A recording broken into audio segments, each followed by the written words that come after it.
Hello viewers, welcome back to my channel. आप सब लोग कैसे हैं। आज यूडीआर किचन में बनने जा रहे हैं गुड़ वाले चावल। गुड़ वाले चावल बनाने के लिए मैंने आधा किलो चावल और आधा किलो गुड़ का इस्तेमाल किया है।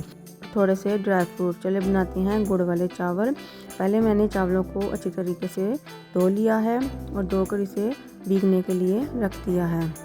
अब एक देगची में मैंने आधा किलो गुड़ तोड़कर डाला है और उसमें आधा कप पानी डालकर इसका शीरा तैयार करूँगी।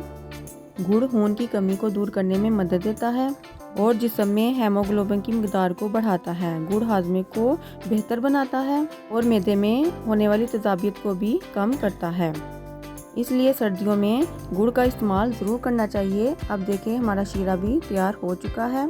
जब शीरा तैयार हो जाए तो इसे एक साइड में रख दें। अब एक देगची में मैंने पानी को उबालने के लिए रख दिया था। अब इसमें मैंने भीगे हुए चावल डाल दिए हैं। इसे मिक्स करें और इसे पकने दें।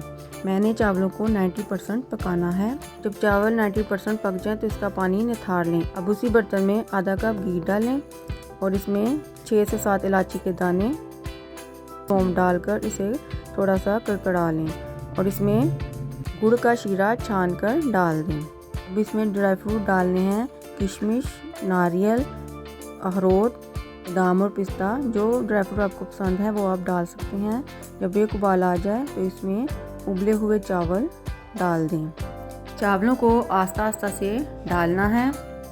चावल डालने के बाद इसे हल्के हाथों से मिक्स करना है और आंच को तेज़ रखना है ताकि सारा शीरा चावलों में मिक्स हो जाए।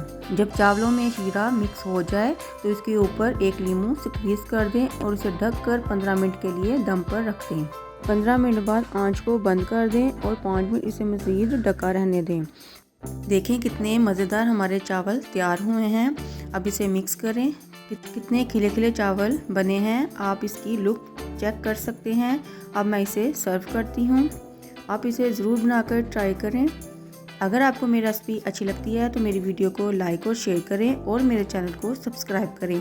अगर आप मेरे चैनल पर नए हैं तो चैनल को ज़रूर सब्सक्राइब करें ताकि सबसे पहले नोटिफिकेशन आपके पास आए।